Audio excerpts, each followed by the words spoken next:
ফেরাউন শব্দের অর্থ হচ্ছে এটা একটা রাষ্ট্রীয় পদ, যেমন প্রেসিডেন্ট, প্রাইম মিনিস্টার এমন পদ আছে। ফেরো বা ফেরাউন এটা হচ্ছে একটা রাষ্ট্রীয় পদের নাম। তো ফেরাউনের আসল নাম হচ্ছে রেমেসিস। কি নাম? রেমেসিস। রেমেসিস 1, রেমেসিস 2 এরকম করে নাম থাকে আর কি। আর যে ফেরাউনের মমিটা আমরা পেয়েছি তারও একটা নাম আছে। তার নাম হচ্ছে, আমি এনসাইক্লোপিডিয়া ব্রিটানিকা থেকে এটা পেয়েছি, তার নাম হচ্ছে মনেপ্তাহ। যে ফেরাউনের মমিটা আমরা পেয়েছি এর নাম হচ্ছে মনেপ্তাহ, তার মূল নাম। তাকে রেমেসিস বলা হতো আর তার টাইটেল হচ্ছে ফেরো বা ফেরাউন। ঠিক আছে।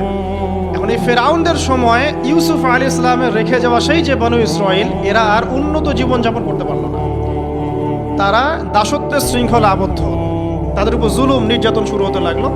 এক পর্যায়ে ফেরাউন তাদেরকে ডিভাইড অ্যান্ড রুলের মতো করে সমাজে নিপীড়িত করতে লাগলো।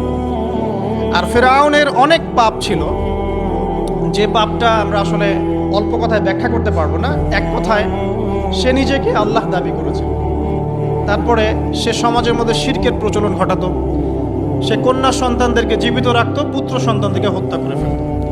সে সমাজের মানুষদেরকে বিভক্ত করত, দুর্বলের উপর সবলের অত্যাচার চালাত। এবং তার একটা অহংকার ছিল, সেটা হচ্ছে সেনাবাহিনীর অহংকার। সে মনে করতো যে সে ওই সময়কার সুপার পাওয়ার, তাকে কেউ পরাজিত করতে পারবে না। ঠিক এখনকার বিশ্বের পরাশক্তিগুলোর মতোই তার দাম্ভিকতা ছিল আর কি। তো একটা কথা বলে নেই, এই ফেরাউন এবং মুসা আলাইহিস সালাম, এই ফেরাউন যখন বনু ইসরায়েলকে নির্যাতন করতে লাগলো, তখন আল্লাহ পাক একজন নবী পাঠালেন, তার নাম কি? মুসা আলাইহিস সালাম।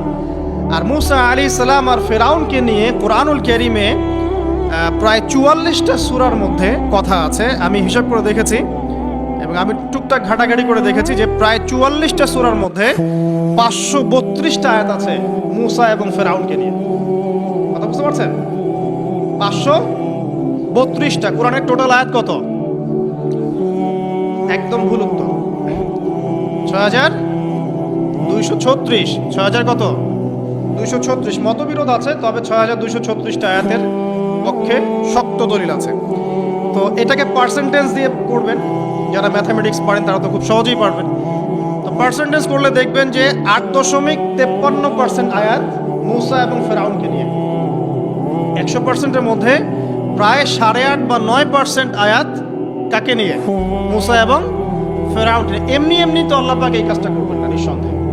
এর মধ্যে একটা শিক্ষা বা মেসেজ আছে, সেটা হলো আমাদের জন্যে, উম্মতে মুহাম্মাদির জন্যে যেই সব জাতির মধ্যে সবচেয়ে বেশি শিক্ষা আছে, তার মধ্যে সবচেয়ে ইম্পর্টেন্ট হচ্ছে মুসা এবং ফেরাউনের সময়। মুসা এবং ফেরাউন, এই ঘটনার মধ্যে যে শিক্ষাগুলো আছে এটা আমাদের জন্য সবচেয়ে বেশি ইম্পর্টেন্ট। এই জন্য এত বেশি আয়াত নাজিল করা হয়েছে। কোরআনের যে কোনো সূরা খুলবেন দেখবেন মুসা আর ফেরাউন, মুসা আর ফেরাউন। কি কারণ? এমনি এমনি। নিঃসন্দেহে শেষ জামানে আমরা যারা বাস করব তাদের জন্যে এই ঘটনার মধ্যে বিশাল কিছু শিক্ষা আছে। শিক্ষাগুলো আমরা ইনশাআল্লাহ আজকে জানবো। তো এখন মুসা আলাইহিস সালাম এই ফেরাউনের যুগে জন্ম লাভ করলেন। তবে ফেরাউনকে জ্যোতিষীরা বলেছিল আগেই যে ওই সামদেশ থেকে একটা আগুন আসছে যে তোমার সিংহাসনকে পুড়িয়ে ফেলবে। এর ফলশ্রুতিতে ফেরাউন যেটা করলো, সমস্ত পুত্র সন্তান যারা হতো এদেরকে তারা জবাই করে হত্যা করত। যখন জনগণ বলল যে কাজটা খুব খারাপ, প্রতিবাদ শুরু হলো, তখন 1 বছর গ্যাপ দেওয়া শুরু করলো। 1 বছর মারবে, আরেক বছর রাখবে, আরেক বছর মারবে, আরেক বছর রাখবে। যেই বছর মারলো না সেই বছর জন্ম লাভ করলো মুসা আলাইহিস সালামের ভাই হারুন আলাইহিস সালাম। ঠিক আছে, উনিও কিন্তু নবী ছিলেন। আচ্ছা, আর যে বছর মারার কথা সেই বছর জন্ম লাভ করলেন মুসা আলাইহিস সালাম। এখন আমি খুব শর্ট করে বলছি, অনেক ডিটেলস বলতে গেলে 3টা বেজে যাবে, আজকে আসরও হতে পারে। তো এখন যে বছর মারার কথা সেই বছর জন্ম লাভ করলেন মুসা আলাইহিস সালাম। এখন মুসা আলাইহিস সালামের মা কিন্তু তখন খুব শঙ্কিত, ফেরাউন তার সন্তানকে হত্যা করবে। আল্লাহ রাব্বুল আলামিন কোরআনের মধ্যে বলেছেন সূরা কাসাসের মধ্যে। কোন সূরা? সূরা কাসাস। আমি 2টা সূরার নাম বলছি, আজকে বাসায় গিয়ে পড়বেন। এই 2টা সূরার মধ্যে সবচেয়ে বেশি হিস্ট্রি আছে মুসা এবং ফেরাউন এই বিষয়টার উপর।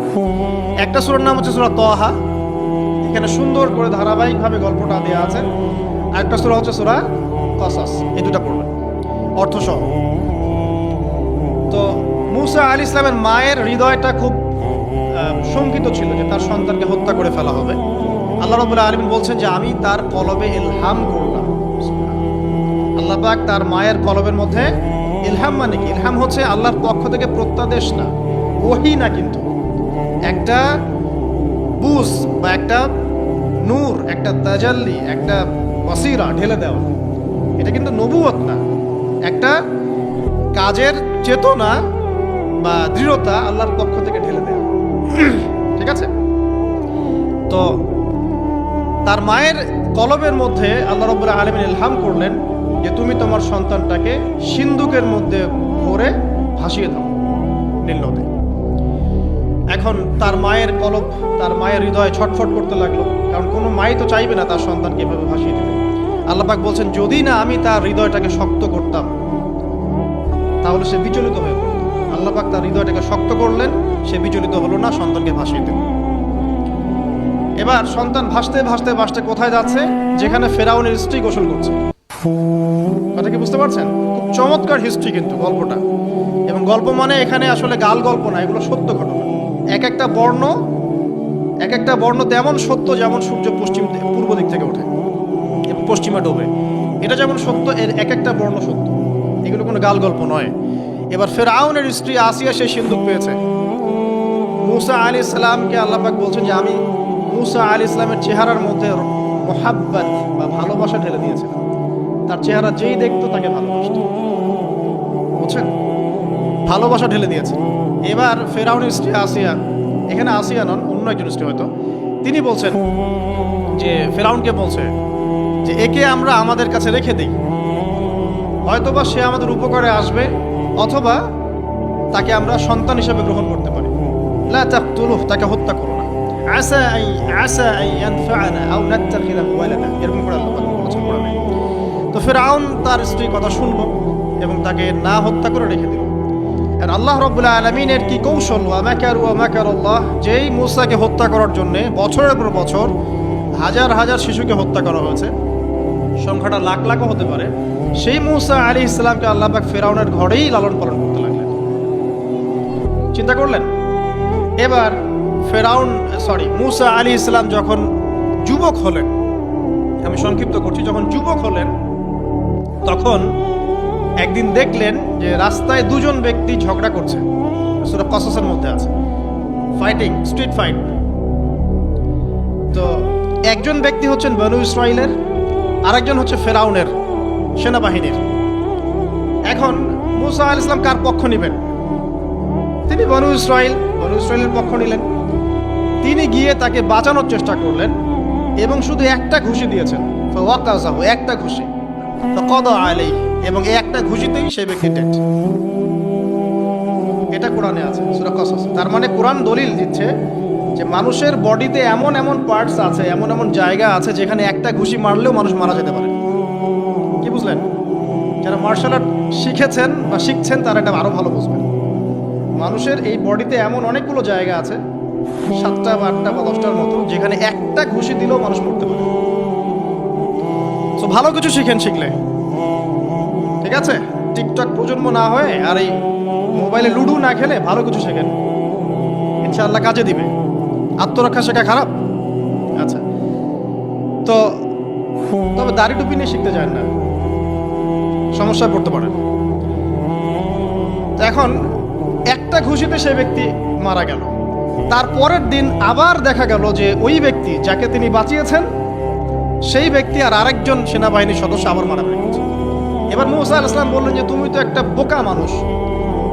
এবার সে আবার চড়াও হতে শুরু করলো মূসা আলাইহিস সালাম, কিন্তু এবার একজন ব্যক্তি এসে তাকে বললেন যে গতকাল তুমি কিন্তু একজনকে হত্যা করেছো এক ঘুষিতে, আজকে আবার তুমি এই কাজ করতে যাচ্ছ, তুমি তো এখানে স্বৈরাচারের মতো আচরণ করছো। মূসা আলাইহিস সালাম তখন আল্লাহর কাছে ক্ষমা চাইলেন, বললেন ইন্নাহু হাযা মিন আমালিশ শাইতান, এটা তো শয়তানের মতো কাজ, শয়তানের কাজ হয়ে গেল। রব্বিক ফিরলি, আল্লাহ আমাকে মাফ করে দিন। ফাগফারা লাহ, আল্লাহ পাক বলছেন আমি তাকে মাফ করে দিলাম। তিনি তো ইচ্ছাকৃতভাবে করেন নাই, করেছেন আনইনটেনশনালি, এটা হয়ে গেছে।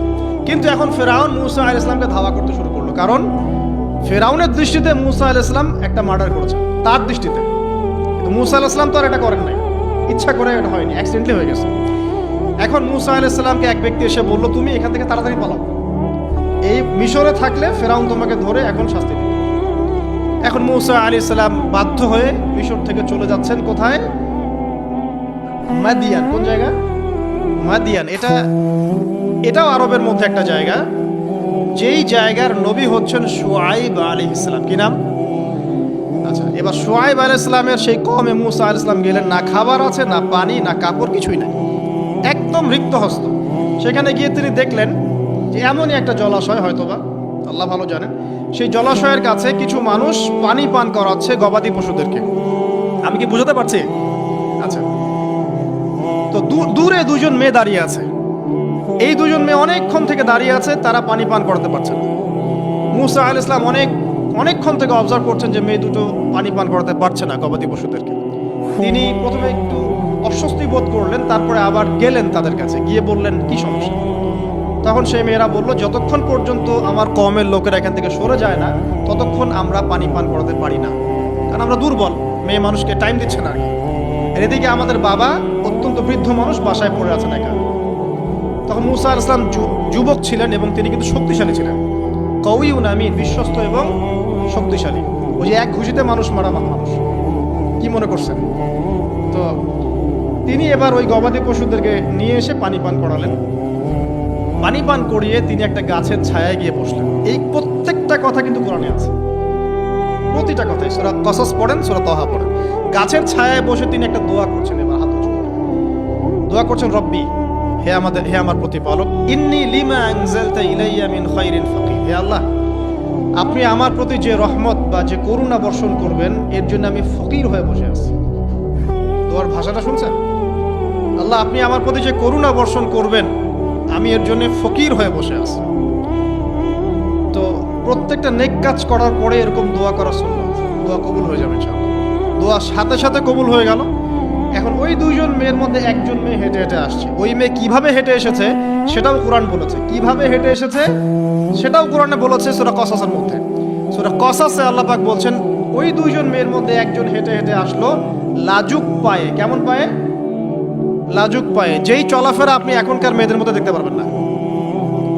এখনকার মেয়েদের হাঁটার মধ্যে লজ্জা আছে, লজ্জাশীলতার সাথে লাজুক ভঙ্গিতে সেই মেয়ে হেঁটে হেঁটে আসে।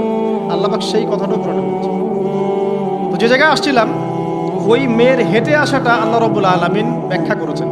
সেই মেয়ে, দুইজন মেয়ের একজন মেয়ে হেঁটে হেঁটে আসছে মুসা আলাইহিস সালামের কাছে লাজুক ভঙ্গিতে, লজ্জায় মুখ নত করে, লজ্জাশীলতার সাথে এসে বলছেন, আমার বাবা আপনাকে ডাকছে। তার বাবাকে? শুআয়ব আলাইহিস সালাম। আমার বাবা আপনাকে ডাকছে। এবার তিনি গেলেন শুআয়ব আলাইহিস সালামের কাছে, গিয়ে তার কিসসা বা কাহিনীটা বললেন। শুআয়ব আলাইহিস সালামও কিন্তু একজন নবী এবং জবরদস্ত নবী।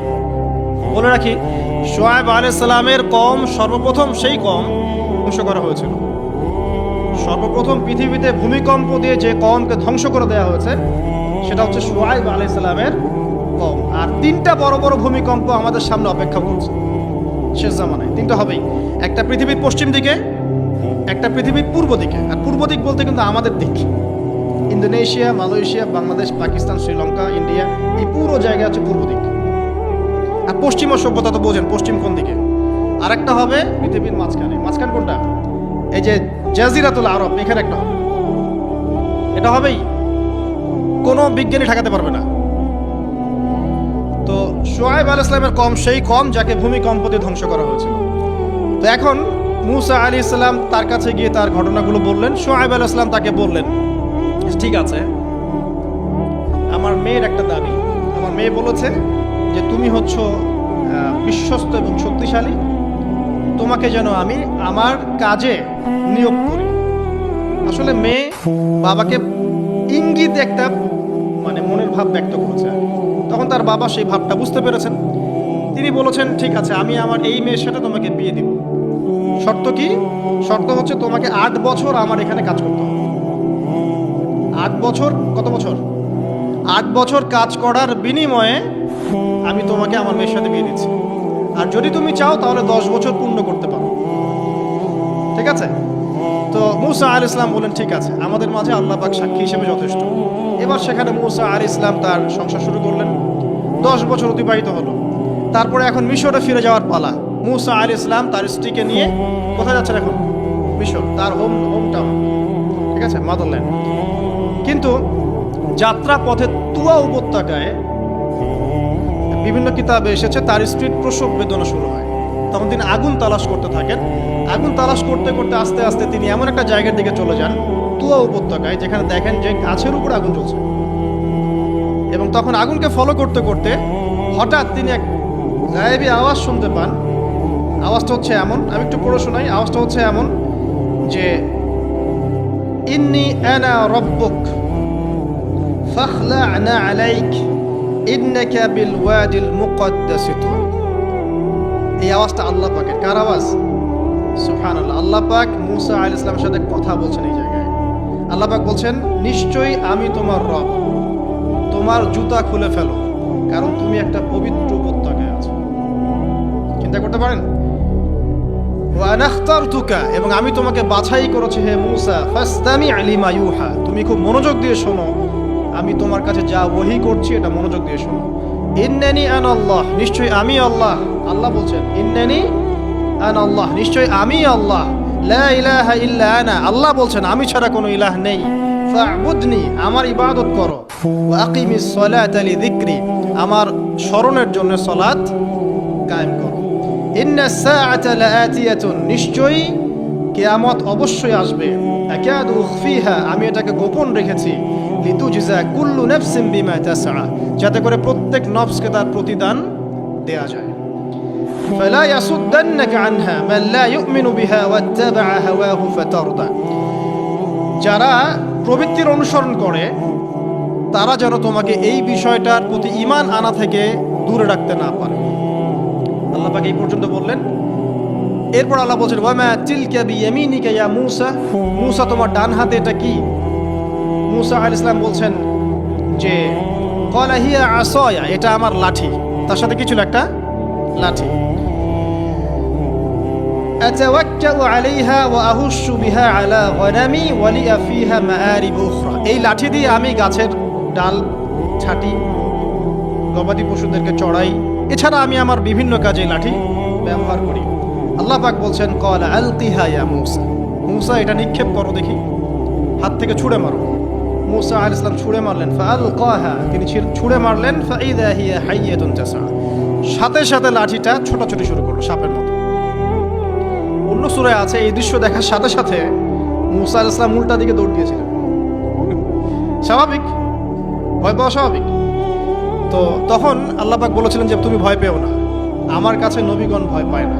ঠিক আছে, অন্য সূরা এগুলো আছে, আমি শর্ট করে বলছি।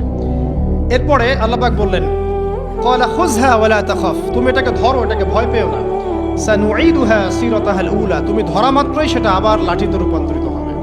আরেকটা কাজ করো, ওয়াদমুম ইয়াদাকা ইলা জানাহিক, তোমার হাতটাকে বগলের নিচে নিয়ে যাও। তাখরুজ বাইদা মিন গায়রি সু, এটাকে বের করো, তারপর দেখবে এটা স্বচ্ছ আলো প্রদান করবে। সুবহানাল্লাহ। বগলের মধ্যে হাত নিয়ে আসো, হাতটাকে বের করো, দেখবে হাত থেকে স্বচ্ছ আলো। এই দুইটা মুজিজা আল্লাহ পাক তাকে দিলেন। আয়াতুল উখরা, এটা আরেকটা নিদর্শন। তো এখানে কি হলো? মূসা আলাইহিস সালাম নবুয়ত পেলেন। Shortcut key? মূসা আলাইহিস সালাম কি পেলেন? নবুয়ত পেলেন। নবুয়ত পাওয়ার সাথে সাথে আল্লাহ পাক তাকে দুটো মুজিজা দিলেন। একটা হচ্ছে লাঠি, আর একটা কি? হাত বগল থেকে বের করলেই কি হবে? আলো বের হয়ে যাবে। এবার তার ডিউটি কি? আল্লাহ পাক ডিউটি দিচ্ছেন তাকে যে ইযহাব ইলা ফিরআউনা ইন্নাহু তাগা, এবার তোমার কাজ হচ্ছে তুমি ফেরাউনের কাছে যাবে, কারণ ফেরাউন সীমা লঙ্ঘন করেছে। তখন মূসা আলাইহিস সালাম বললেন, রব্বি ইশরাহ লি সাদরি, আল্লাহ আমার বক্ষটাকে প্রশস্ত করে দিন। মানে আমার তো সেখানে যাওয়ার সাহস হচ্ছে না, আমি তো সেখানে ওদের দৃষ্টিতে একজন খুনের আসামি, ওদের দৃষ্টিতে ওরা তো আমাকে পেলে হত্যা করে ফেলবে। আল্লাহ পাক বলছেন, কেল্লা, কখনো না, তারা তোমাকে হত্যা করতে পারবে না। তখন তিনি দোয়া করছেন, আল্লাহ আমার হৃদয়টাকে প্রশস্ত করে দিন, ওয়া ইয়াসসির লি আমরি, আমার কাজকে সহজ করে দিন। ওয়াহলুল উকদাতাম মিন লিসানি, আমার লিসান, আমার জিহ্বায় জড়তা আছে আল্লাহ, এটাকে দূর করে দিন। ইয়াফকাহু কওলি, যাতে মানুষ আমার কথা বুঝতে পারে।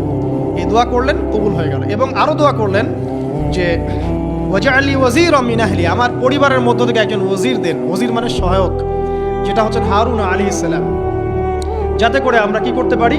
বেশি বেশি আপনার জিকির করতে পারি এবং আমাদের কাজ সহজ হয়। আল্লাহ রাব্বুল আলামিন তার ভাই হারুন আলাইহিস সালামকেও নবুয়ত দান করলেন, দুজন মিলে। এখন আল্লাহ পাক বলছেন ইযহাবা ইলা ফিরআউন, তোমরা দুজন ফিরআউনের কাছে যাও, ইন্নাহু তাগা, সে সীমা লঙ্ঘন করেছে, তবে ফাকুলা লাহু কাওলান লাইয়িনা, তার সাথে নরম সুরে কথা বলো, লাআল্লাহু ইয়াতাযাক্কারু আও ইয়াখশা, হয়তোবা সে উপদেশ গ্রহণ করবে অথবা আল্লাহকে ভয় করতে পারে। তো ডিউটি দেয়া হলো যে তোমাদের কাজ এখন এটা, এবং তোমাদের ভয় পাওয়ার কোনো কারণ নাই, সে তোমাদের কোনো ক্ষতি করতে পারবে না। তার কাছে যাও, মুজিজা দেখাও, আল্লাহর দিকে দাওয়াত দাও, লা ইলাহা ইল্লাল্লাহ। যদি সে দাওয়াত কবুল করে আলহামদুলিল্লাহ, যদি না করে তাহলে আমি আল্লাহ তার জন্য যথেষ্ট। এবার শর্ট করে নিয়ে আসি, মুসা আলাইহিস সালাম সেখানে গেলেন, যাওয়ার পরে ফিরআউনকে দাওয়াত দিলেন। তো ফিরআউন বলছে ক্বালা ওয়া মা রাব্বুকুম ইয়া মুসা, কোন রবের কথা বলছো? আমি তো মা আলিমতু মিন ইলাহিন গায়রি, আমি তো জানি না, আমি ছাড়া তোমাদের কোনো ইলাহ আছে আমি তো এটা জানি না। এটা কার কথা? ফিরআউন বলছে যে মা আলিমতু মিন ইলাহিন গায়রি, আমি ছাড়া অন্য কোনো ইলাহ তোমাদের আছে? মা আলিমতু ইলাহুকুম গায়রি, আমি ছাড়া তোমাদের কোনো রব আছে এটা তো আমি জানি না। অন্য আয়াতে সে বলেছিল যে আনা রব্বুকুমুল আ'লা, আমি তোমাদের মহান রব। ঠিক আছে, তো মুসা আলাইহিস সালাম ব্যাখ্যা করলেন, আমি সেই রবের কথা বলছি যে রব আসমান সৃষ্টি করেছেন, জমিন সৃষ্টি করেছেন, যেভাবে তাওহীদের দাওয়াত দিতে হয় সব দিলেন। এরপরেও ফিরআউন সেটা গ্রহণ করল না। তখন মুসা আলাইহিস সালাম বললেন, যদি আমি তোমাকে কোনো বড় নিদর্শন দেখাই তারপরেও কি বিশ্বাস করবে না? তখন ফিরআউন বলল যে দেখাও দেখি। তখন তিনি লাঠি ছুঁড়ে মারলেন, সাপ হয়ে গেল। এই দৃশ্য থেকে ফিরআউনের পরিবারের সবাই ভয় পেয়েছিল, কিন্তু পলিটিক্যাল স্বার্থে ফিরআউন বলেছিল যে সে একজন বড় জাদুকর, জনগণকে তো বোঝাতে হবে কিছু, নিজে ভয় পেলেও জনগণকে তো কিছু বোঝাতে হবে। জনগণকে বলছে আসলে সে একজন বড় জাদুকর, সে চাচ্ছে তোমাদের ন্যাশনের মধ্যে ফাটল সৃষ্টি করতে। তো এখন কি করা যাবে? পরামর্শ করা হলো, তার কাছের কিছু মানুষ থাকে না, তার মন্ত্রী পরিষদ যারা শয়তানিতে পিএইচডি করেছিল আর কি, তার ওকে পরামর্শ দিল যে একটা কাজ করা যাক, একটা বড় ময়দানে যাওয়া যাক, সেখানে আমরা বড় বড় জাদুকরদেরকে ডাকবো, এখানে একটা জাদুর ব্যাটল হবে, মোনাজারা হবে জাদু। সব বড় বড় জাদুকরকে ডাকা হলো মিশরের, এবং বলে রাখি যে জাদুবিদ্যা কিন্তু সত্য, সুলাইমান আলাইহিস সালামের সময় থেকে এটা চলে আসছে। হারুত এবং মারুত ফেরেশতাকে কিন্তু এর মধ্য দিয়ে পরীক্ষা করা হয়েছে মানব জাতিকে। যাই হোক, তো জাদু থেকে বাঁচার জন্য কোরআন এবং সুন্নাহর যে দোয়া কালামগুলো আছে এগুলো নিয়মিত পড়বেন ইনশাআল্লাহ। আল্লাহ পাক আমাদেরকে হেফাজত করুন, আমিন। তো আমি শর্ট করছি। তো এবার জাদুকররা একদিকে, মুসা আলাইহিস সালাম একদিকে। তো মুসা আলাইহিস সালামকে তারা বলছে তুমি আগে ছুঁড়ে মারবেন, আমরা ছুঁড়ে মারব। মুসা আলাইহিস সালাম বলছে বালাল, তোমরা ছুঁড়ে মারো। তখন তারা যখন তাদের লাঠিগুলো ছুঁড়ে মারলো, এগুলো সাপ হয়ে গেল। এটা কি চোখের ভেলকিবাজি ছিল? আল্লাহ পাক এই জাদুটাকে বলেছেন কোরআনে সিহরুন আযীম, বড় একটা জাদু করেছিল তারা। মানে তারা জাদুবিদ্যায় খুব পারদর্শী ছিল। এখন যেমন সায়েন্সের যুগ, তখন কিন্তু জাদুবিদ্যার যুগ ছিল। ঠিক আছে, তো মুসা আলাইহিস সালাম তারপর কিছুটা ভয় পেয়ে গেলেন। আল্লাহ পাক বলেন তুমি ভয় পেও না, বরং তোমার লাঠি ছুঁড়ে মারো, ইন্নাকা আনতাল আ'লা, তুমি বিজয়ী হবে ইনশাআল্লাহ তাআলা। এর মুসা আলাইহিস সালাম লাঠি ছুঁড়ে মারার সাথে সাথেই তার লাঠিটা যে সাপে রূপান্তরিত হলো, এই সাপটা বাকি সব সাপকে খেয়ে ফেলল। এই দৃশ্য দেখার সাথে সাথেই ওই জাদুকর যারা ছিল, সবচেয়ে বড় বড় জাদুকর, একটা সমাজে সবচেয়ে বড় বড় জাদুকর, সাথে সাথে মুসলিম হয়ে গেল। বললো যে ক্বালা আমান্না বিরব্বি হারুন ওয়া মুসা, আমরা মুসা এবং হারুনের রবের প্রতি ঈমান নিয়ে আসলাম। তখন ফিরআউন বলল যে ও আচ্ছা, তাহলে ইন্নাহু কাবীরুকুম আল্লামাকুমুস সিহর, তাহলে মুসাই হচ্ছে তোমাদের লিডার, যে তোমাদেরকে জাদু শিখিয়েছে। তাহলে পলিটিক্যাল লোকজনের কথাগুলো এরকমই হয়, সত্য কখনো স্বীকার করতে যাবে। তো তাহলে মুসাই মনে হয় তোমাদের চেয়ে বড় জাদুকর, তাহলে তোমাদের শাস্তি দিব এবার আমরা। কি শাস্তি? ওই যে শুলদণ্ড দিয়ে ডান দিকের হাত বাম দিকের পা কেটে ফেলবো। চিন্তা করতে পারেন, একদিকের হাত একদিকের পা কেটে শুলদণ্ড দিয়ে ঝুলিয়ে রাখলো। তখন এই জাদুকররা এমন একটা কথা বলেছে যেটা পড়লে আমরা চোখ দিয়ে পানি পড়ে যায়।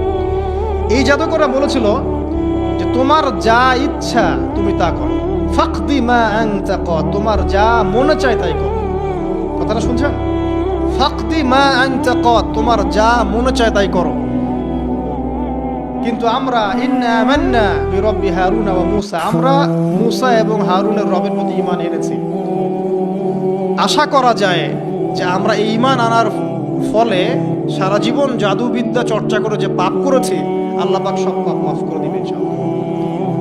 দেখেন, একটা সেজদা না করেও তারা জান্নাতে চলে গেল। দেখলেন, তারা কিন্তু নামাজ পড়তে পারে নাই, সুযোগ হয়নি।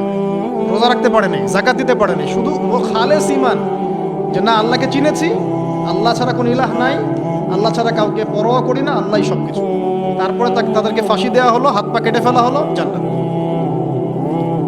এই ঘটনাটা পড়বে তহার মধ্যে আছে। যাই হোক, এখন এভাবে যখন মূসা আলাইহিস সালামকে পরাজিত করতে পারলো না, মূসা আলাইহিস সালাম তাদেরকে সময় দিলেন, তওবা করে ফিরে আসো, আল্লাহ পাক মাফ করে দিবেন। কিন্তু ফেরাউন এবং তার দলবল এগুলো সহ্য করলো না, বরং ফেরাউন টিটকারি করছিল, এই হামান তুমি আছো? হামান বলছে হ্যাঁ আছি, আমার জন্য একটা বড় প্রাসাদ নির্মাণ করো, ইট পোড়াও, আমার জন্য উঁচু প্রাসাদ তৈরি করো, যাতে আমি উকি মেরে দেখতে পারি মূসার রব কোথায় আছে। কথা বুঝতে পারছেন? আমার কাছে মনে হয় হয়তোবা, আল্লাহু আ'লাম, হয়তোবা এই আয়াতটা মিশরের পিরামিডের দিকে ইঙ্গিত করছে, হয়তোবা, আমি জানি না সঠিক, আমি মানে 100% নিশ্চিতভাবে বলতে পারবো না, কিন্তু আমার কাছে মনে হয় হয়তোবা এটা সেই সময়কারী ঘটনা যে হামান ইট পোড়াতে থাকো, ইট এবং পাথর পোড়াও, উঁচু উঁচু উঁচু একদম সর্বোচ্চ কিছু তৈরি করো, প্রাসাদ তৈরি করো, যাতে করে আমি তার উপরে উঠে মূসার ইলাহকে দেখতে পারি। এটা কার কথা ছিল? ফেরাউনের। এটা করাও হয়েছে। এরপরে 9টা আযাব আল্লাহ পাক দিয়েছেন। কয়টা? 9টা। একবার সতর্ক করা হয়, যদি না শোনে আল্লাহ পাক আযাব দিলেন, রক্তের সমস্ত পানি রক্ত হয়ে গেল। এবার ফেরাউন এবং তার লোকজন এসে বলে আমরা তওবা করব, মূসা তুমি দোয়া করো আল্লাহর কাছে, আল্লাহ যেন সরিয়ে দেয়। মূসা আলাইহিস সালাম দোয়া করেন, আযাব সরে যায়, তারা আবার নাফরমানি শুরু করে। কথা বুঝতে পারছেন? তারপরে আযাব আসলো ব্যাঙের, সবখানে ব্যাঙ দিয়ে ভর্তি। তারপরে আবার তওবা করার প্রত্যয় ব্যক্ত করলো, তওবা করলো না, আবার আযাব। এরপরে আযাব উকুনের, কিসের? উকুন। এভাবে একটা একটা করে আসতে থাকলো। এবার প্লেগ, তারপর ফড়িং। প্লেগ এমনভাবে এসেছিল যে একদিনেই 70,000 মানুষ মারা গেছে। এভাবে 9টা আযাব আল্লাহ পাক দিলেন, কিন্তু ফেরাউন কিছুতেই ঈমান আনলো না। এবার সব শেষ পালা। সর্বশেষে মূসা আলাইহিস সালাম বললেন যে বনু ইসরাইলকে আমার সাথে যেতে দিবা কিনা সেটা বলো। তো এখন যেহেতু অনেক মানুষ মারা যাচ্ছে প্লেগে, সবশেষে গিয়ে মূসা আলাইহিস সালামের কাছে ফেরাউন এবং তার এই যে হামান, কারুন, যারা ছিল, এরা নমনীয় হলো এবং বলল ঠিক আছে, তোমরা বনু ইসরাইলকে নিয়ে এখান থেকে বের হয়ে যাও, মিশরে আমরা আর কোনো আপদ চাই না, তোমরা চলে যাও এখান থেকে। এবার যখন মূসা আলাইহিস সালাম এবং বনু ইসরাইল এখান থেকে বের হয়ে যাচ্ছেন, বলা হচ্ছে তাদের সংখ্যা ছিল প্রায় 30 লক্ষ, কেউ বলেছেন 40 লক্ষ। সংখ্যাটা ফ্যাক্ট না। বনু ইসরাইলের একটা বড় কম ছিল, 10 থেকে 20% মানুষ মিশরের বনু ইসরাইল ছিল। তারা এখন বের হয়ে যাচ্ছেন রাতের অন্ধকার শেষ হয়ে ফজরের সময়। ফেরাউনের মাথায় আবার শয়তানি চাপলো। সে বলল না, এদেরকে যেতে দেওয়া যাবে না, যদি চলে যায় ওখানে গিয়ে যদি বিদ্রোহ করে আমাদের উপর হামলা করে, কি করণীয়? ফুল ফোর্স নিয়ে, তার যত সেনাবাহিনী ছিল সমস্ত সেনাবাহিনী নিয়ে ফেরাউন মূসা আলাইহিস সালাম এবং তার কওমকে ধাওয়া করা শুরু করলো পিছন থেকে। এবার মূসা আলাইহিস সালাম যাচ্ছেন, তার কওমকে সাথে নিয়ে সামনে পড়ে গেল লোহিত সাগর। কোন সাগর? লোহিত সাগর। আর পিছনে ফেরাউনের বাহিনী।